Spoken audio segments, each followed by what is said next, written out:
C'est dans ce bâtiment que Carlos Ghosn a été détenu 130 jours.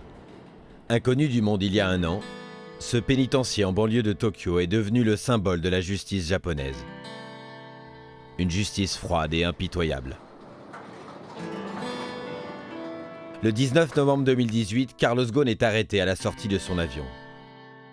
Accusé d'avoir minimisé ses salaires aux autorités boursières nippones, il est enfermé dans une cellule de 6 mètres carrés, comme on peut voir sur les rares images qui ont filtré de sa prison. Pour Carlos Ghosn, les interrogatoires sont quasi quotidiens et sans avocat. En France, la garde à vue est limitée à 48 heures. Sa détention préventive au Japon durera plus de 4 mois. Nous avons pu rencontrer sa femme Carole Ghosn, qui exceptionnellement a accepté de nous parler. C'est tellement sévère et c'est tellement strict qu'il te tue d'une façon silencieuse. Les prisons japonaises sont-elles l'enfer que Carole Ghosn décrit? Ce qui est sûr, c'est qu'elles sont invisibles, inaccessibles. Mais après des mois de négociations, j'ai obtenu l'autorisation exceptionnelle de filmer dans un pénitencier, à l'autre bout du pays. Yamaguchi, au sud-ouest de l'archipel. La prison que le gouvernement japonais a accepté de me montrer, un pénitencier modèle bien sûr. Mais ce sera le point de départ de mon enquête sur le système carcéral nippon. Un système autoritaire, avec des règles ultra strictes. Une violence morale. Une machine capable de broyer les détenus. De les transformer aussi. Ici, pas de mur en béton, pas de mirador ou de barreaux aux fenêtres. 620 détenus, dont une majorité de femmes.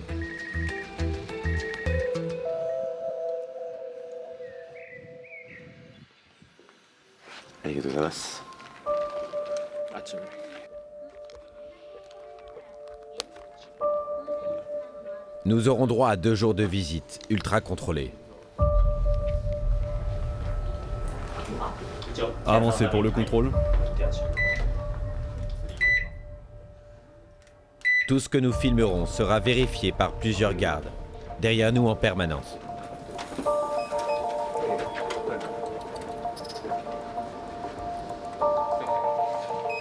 La prison nous a ouvert ses portes pour nous montrer ses programmes modernes. Cours de dessin, d'informatique, de cuisine. Des prisonnières responsables, à qui l'on confie même des couteaux bien tranchants.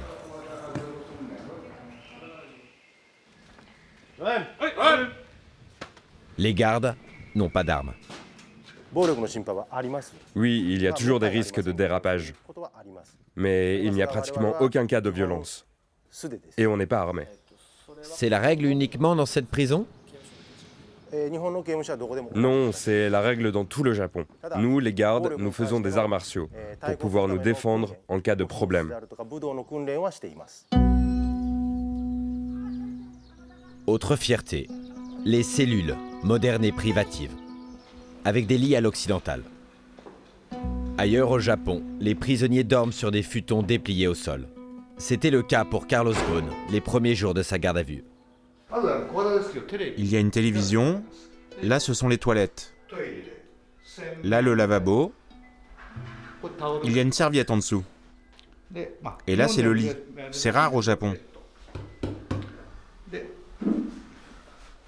Le bureau est ici. Nous sommes étonnés qu'il n'y ait pas de barreaux aux fenêtres. Est-ce une fenêtre spéciale? Oui, la vitre est très solide. Si par exemple quelqu'un prend cette chaise et essaye de briser la fenêtre, elle ne va pas céder. Elle est très résistante. Aucun détenu ne s'est jamais évadé de cette prison. En 2011, pour la première fois au Japon, une crèche a même ouvert ses portes sur le terrain du pénitencier. Elle accueille des enfants des villages voisins. Une prison exemplaire, non violente, où les détenus semblent respectés. Rassemblement! Pourtant, nous n'allons pas tarder à découvrir ces règles ultra strictes. Celles de toutes les prisons japonaises. Jamais appelés par leur nom, les prisonniers ont un matricule qu'ils doivent énoncer quand les gardes font l'appel. Chaque déplacement est sévèrement contrôlé, suivant un ordre disciplinaire, quasi militaire. En avant, marche! Le règne de l'obéissance totale.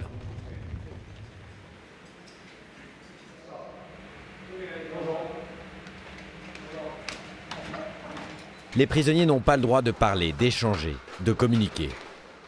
C'est seulement pendant les 30 minutes d'exercice quotidien qu'ils sont autorisés à chuchoter. Tout est chronométré. Le repas dure 13 minutes. Quand les prisonniers ont fini, ils doivent attendre le son du minuteur. Merci pour ce repas.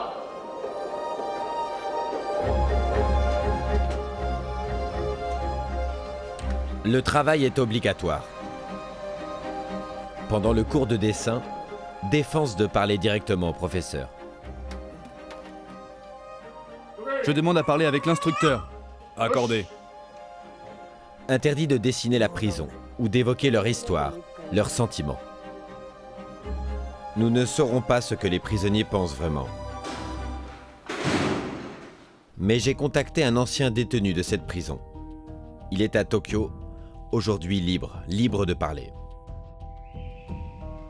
Pour mettre en image ses souvenirs, j'ai fait appel à un dessinateur de manga. Il a travaillé sur l'univers carcéral. Il illustrera pour nous ce que la prison de Yamaguchi ne nous a pas montré.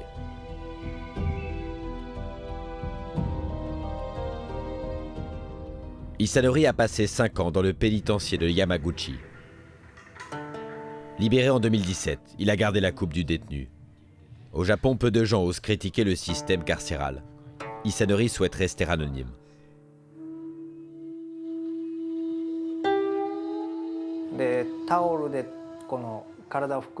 Même pour utiliser une serviette pour s'essuyer l'été, quand il fait chaud, vous avez besoin d'une permission spéciale. Il y a un moment pour ça, et quand ce moment est déclaré terminé, il faut s'arrêter. Isanori avait monté une arnaque pour gagner de l'argent. À 23 ans, il découvre la prison. Un univers où la moindre action est réglementée, minute par minute. Manger, boire, se laver, aller aux toilettes, comment ranger ses affaires, dans quelle position dormir. Pas le droit même de regarder longtemps par la fenêtre. En France, tant qu'un détenu n'est pas violent dans sa cellule, il est libre d'occuper son temps comme il le veut. Pas au Japon. Quand vous marchez, le coude ne doit pas être plié. Vous devez le garder en angle droit avec le corps. Et vous devez monter la main à hauteur d'épaule. C'était vraiment embêtant à faire. Pour que les déplacements en groupe aient une bonne allure, il vous impose ces mouvements. Je n'ai jamais compris pourquoi. Même les doigts ne doivent pas être pliés, ils doivent être droits, parce que ça a meilleure allure. Pourquoi pensez-vous que les gardes vous demandaient ça? C'est comme une marche militaire. Ils veulent que votre corps lui-même ait appris les règles. Si vous n'êtes pas capable de suivre des règles aussi simples, ça veut dire que vous n'êtes pas prêt à réintégrer la société. Une société japonaise très codifiée, où l'individu se conforme aux règles sans se plaindre, où les valeurs du groupe priment sur la liberté de chacun.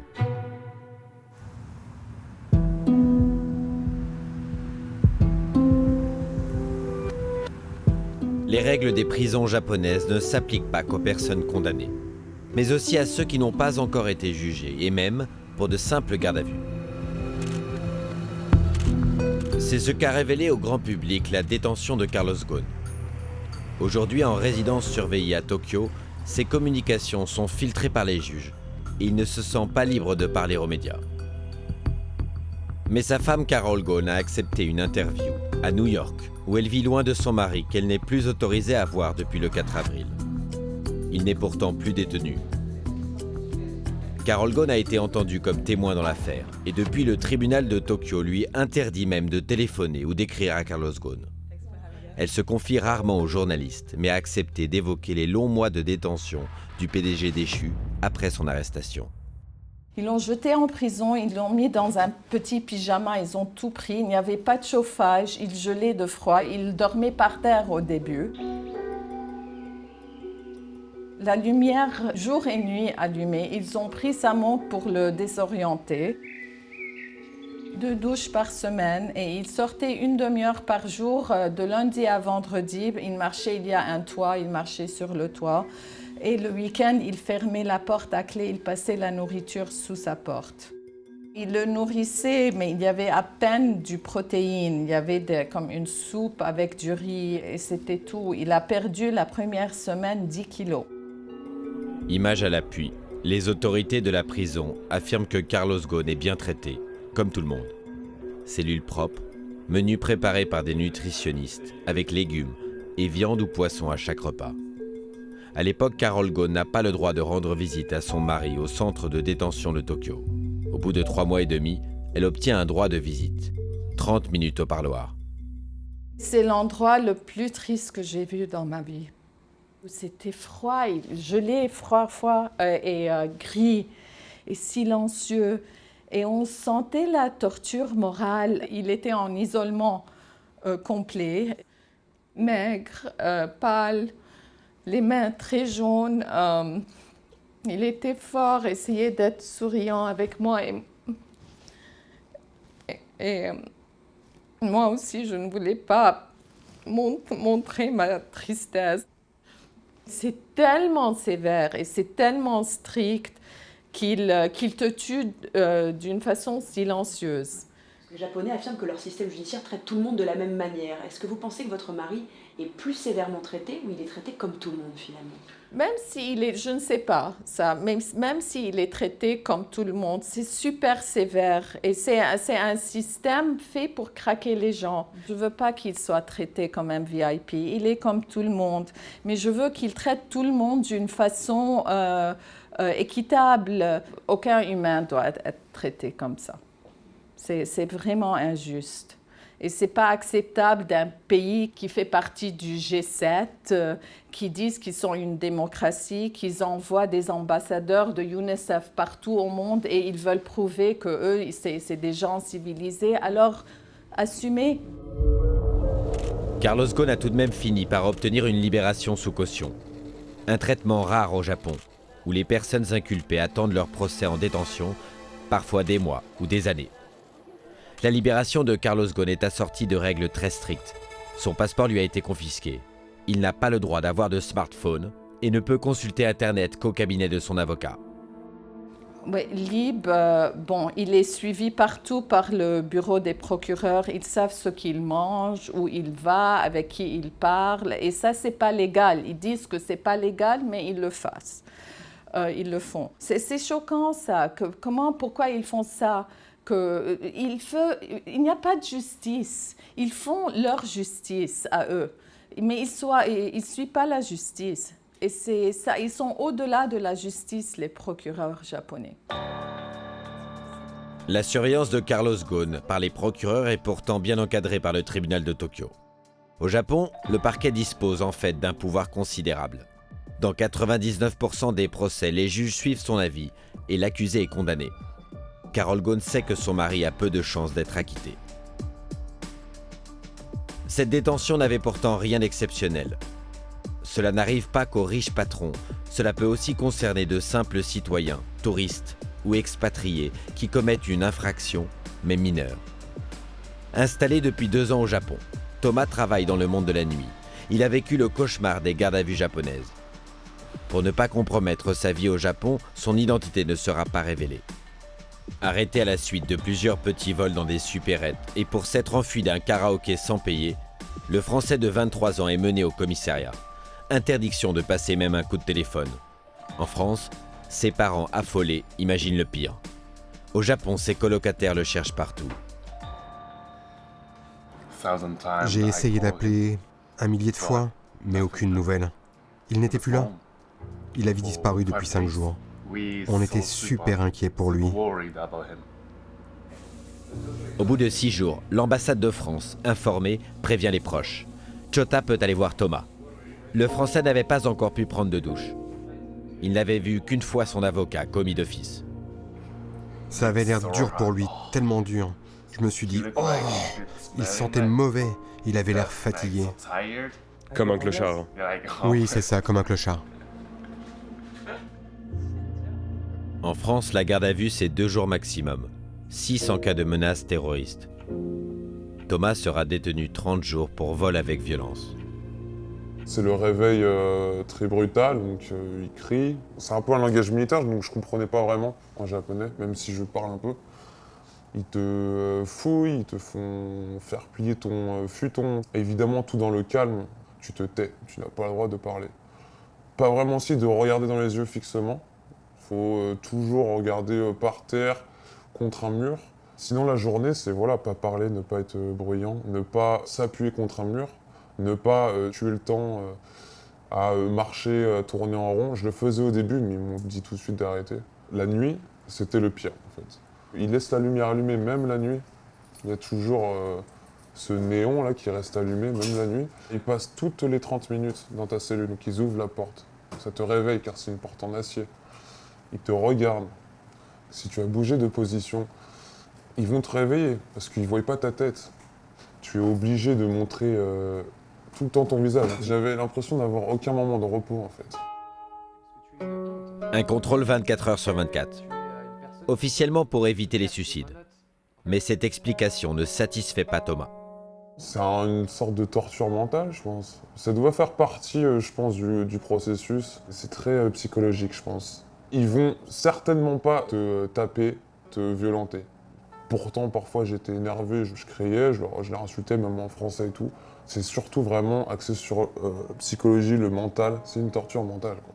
Comme les prisonniers de Yamaguchi et comme Carlos Ghosn, Thomas a droit à 30 minutes d'exercice par jour. Mais lorsqu'il sort de sa cellule ou est présenté au procureur, c'est en laisse. Donc en premier, en fait, il y avait un harnais autour. Et ensuite, on mettait donc la laisse qui rentrait dans des trous. C'était genre juste là. Il serrait assez fort, j'avais pas souvenir que quand je sortais de la cellule de bien respirer. Il serrait très très très fort. Et ensuite, j'avais les menottes devant, très serrées aussi. Et qui était relié donc au harnais qui tenait la laisse. Avec un gardien devant et un gardien derrière. Et regarder par terre. Ou les murs. Un terroriste, j'avais l'impression même d'être, je sais pas, un fou, un serial killer. J'ai l'impression d'avoir tué des gens. J'ai l'impression d'avoir aucun droit, vraiment. J'avais aucun droit. On se demande si en fait on est considéré comme un humain, vraiment. Ou alors un chien, ou un sous-homme, je sais pas. On lui explique qu'il encourt jusqu'à 7 ans d'incarcération. Son avocat lui pronostique une peine d'1 an de prison. Mais grâce à plusieurs lettres d'excuses, notamment de ses parents, Thomas est libéré sans condamnation à une peine de prison. Il se considère comme un miraculé. Faut reconnaître que tu y retourneras pour rien au monde, quoi. Que tu as compris ta leçon et que c'est peut-être le seul point positif dedans, c'est que certes c'est horrible, mais que tu vas jamais y retourner, quoi, parce que c'est l'enfer. C'est l'enfer. Tu changes énormément, il y a un avant et un après, en fait. Tu rentres dans les rangs. Thomas s'en est sorti avec plus de peur que de mal. Il a décidé de rester au Japon, car il aime malgré tout ce pays. D'autres vont nous montrer un visage encore plus brutal des prisons japonaises. Au Japon, peu de gens s'intéressent au sort des anciens prisonniers. À Osaka, la 3e ville du pays, une femme tente de leur venir en aide.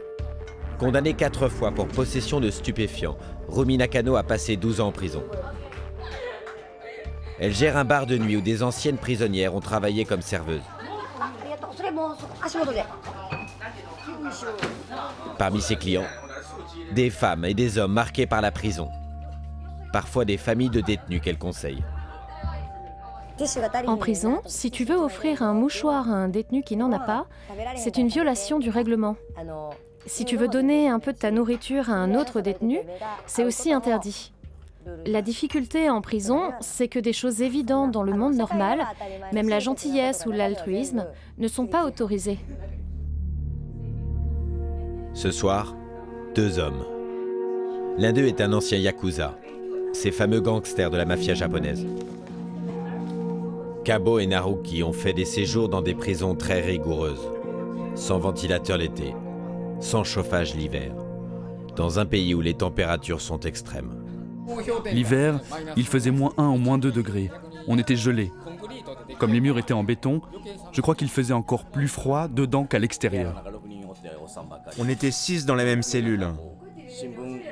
Si quelqu'un lisait un journal, le simple fait de plier le journal créait un courant d'air glacial. Les autres criaient « Mais fais attention, on gèle !»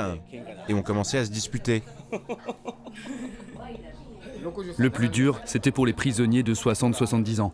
Moi, j'étais jeune, mais certains n'avaient qu'une chemise sur eux et ils attrapaient froid ou des maladies comme la pneumonie. Ces hommes ont aussi connu les chobatsu, ces cachots de punition de la taille d'un lit, pour les détenus qui ne respectent pas le règlement. Tu dois être assis comme ça et garder les mains comme ça. Si tu mets les mains comme ça ou sous tes fesses l'hiver, on te gronde. Si tu penches les yeux, on te gronde aussi. Si tu regardes en l'air, tu as le droit à un coup de pied et le gardien crie « Regarde tout droit ».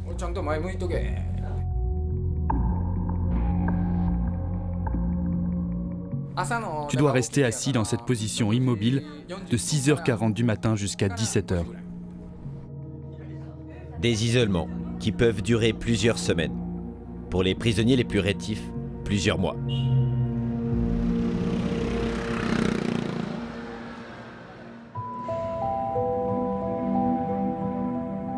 Un système dur, mais efficace. C'est l'argument des autorités nippones. Le taux de criminalité au Japon est l'un des plus bas au monde. Proportionnellement à la population, il y a 2 fois moins de prisonniers au Japon qu'en France et 15 fois moins qu'aux États-Unis. Cette experte travaille depuis 12 ans sur les pénitenciers japonais. Elle les visite régulièrement. Quand je discute avec des spécialistes français des prisons, ils disent que la prison japonaise, c'est comme la prison en France il y a un siècle. Et je suis totalement d'accord. Ces marches militaires, tous ces règlements, cette routine quotidienne très précise, ça permet de gérer de manière efficace un maximum de prisonniers avec un minimum de garde. Ils privilégient le respect des règles sur les droits de l'homme. Selon Megumi Yasuda, l'administration pénitentiaire japonaise ne cherche pas à humilier les prisonniers, à les rabaisser ou les détruire. Mais elle considère que pendant leur peine, ils doivent renoncer à certains de leurs droits les plus fondamentaux. La philosophie de fond ici, c'est que la prison, c'est d'abord pour punir. Ce n'est pas un centre de formation. Les Japonais ne sont pas autant que les Européens attachés à cette idée que chaque prisonnier est un humain et qu'il doit être traité comme un être humain. Amnesty International, Human Rights Watch et même en 2007 le Comité contre la torture de l'ONU ont demandé l'arrêt des traitements les plus durs. Mais les rapports de ces organisations internationales ne sont pas contraignants. Les autorités nippones font la sourde oreille. Pourtant, au Japon, des voix s'élèvent contre ce système qui peut broyer des vies. Voici l'histoire d'Iwao Hakamada qui a ému le Japon. Cet octogénaire était dans sa jeunesse boxeur professionnel. Il a passé 47 ans derrière les barreaux. C'est le condamné à mort qui, dans le monde, est resté le plus longtemps en prison. Tous les jours, M. Hakamada fait une promenade de 5 heures dans les rues de Hamamatsu, au sud-ouest de Tokyo. En 1968, il est condamné à la pendaison pour un quadruple meurtre. Mais en 2008, des tests ADN mettent sérieusement en doute sa culpabilité. Libéré il y a 5 ans, il est en attente d'un nouveau procès. Des bénévoles ont décidé de l'aider, comme cette femme au chapeau bleu, qui veille sur lui pendant sa promenade. L'autre jour, je lui ai demandé pourquoi il marchait comme ça. En fait, il patrouille pour vérifier qu'il n'y ait pas de voleurs. Et puis, il profite de la liberté. Je crois que la liberté est le meilleur traitement pour lui. Un demi-siècle en isolement total lui a fait perdre la raison. Monsieur Hakamada ne parle plus. Il salue les affiches, les enfants, les mannequins. Dans les centres commerciaux, il se sent bien. Il aime les couleurs et la vie. À l'inverse, il se méfie des hommes et des grillages qui lui rappellent la prison. un peuple de fantômes dont il ne s'est pas complètement libéré.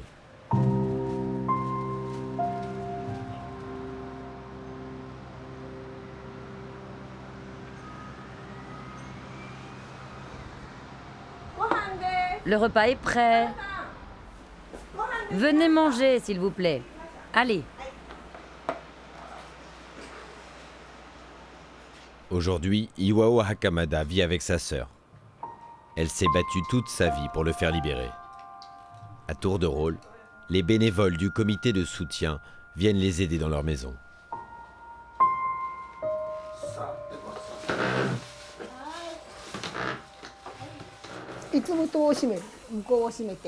Il ferme cette porte après avoir mangé et il se repose dans le salon. Ce n'est pas parce que vous êtes là. C'est son monde, c'est tout. Il se fiche des gens qui passent. En fait, il est de retour à la maison, mais il a ramené son monde à lui. Et je crois que ça ne va pas changer.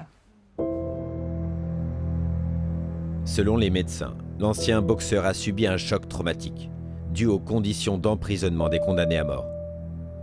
Au Japon, ils ne sont informés que le matin même de leur exécution. Les familles l'apprennent après leur pendaison. Chaque condamné dans sa cellule écoute les pas des gardiens. Si les pas s'arrêtent devant votre cellule, cela veut dire que c'est votre tour. Jusqu'à 9 h du matin, les condamnés ne savent pas si c'est leur dernier jour. Ils vivent dans l'angoisse quotidienne de mourir.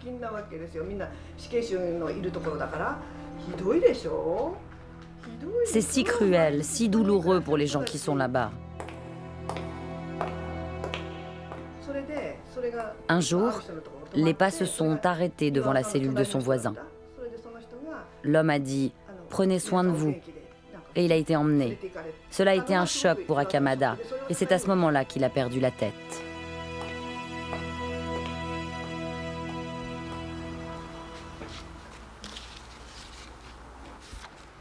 Depuis sa cellule, Iwao Hakamada a écrit des milliers de lettres à sa sœur. Elles sont la preuve de sa dégradation mentale.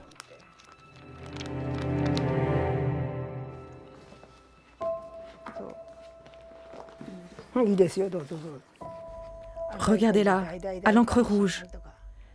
Il a écrit « Je suis Dieu. Je suis l'enfant de Dieu. Je contrôle l'univers. »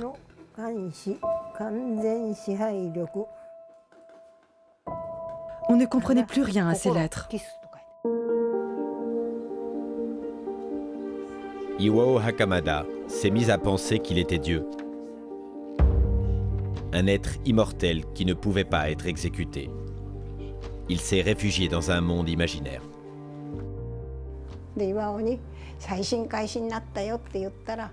Quand nous lui avons dit que son affaire allait être rejugée, il a dit « Ces gens racontent n'importe quoi. Ce ne sont que des mensonges. S'il vous plaît, laissez-moi. »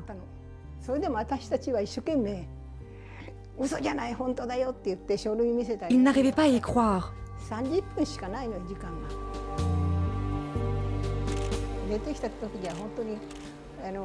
Quand il a été libéré, il n'avait pas de sourire ou de pleurs sur son visage. Pas la moindre expression.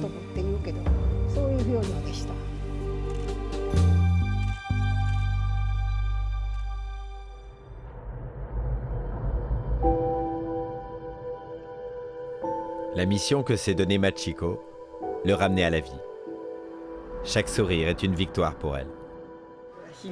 Ça, c'est mon arme secrète. Pendant des années, cet homme n'a pas senti la douceur humaine. J'essaie de l'aider à retrouver ses émotions. La société l'a abandonné et en tant que membre de la société, je me sens responsable. Nous sommes heureux qu'il soit en vie et qu'il soit de retour parmi nous. C'est ce que je veux lui dire en faisant ce massage. C'est ce que je veux lui dire par ce massage.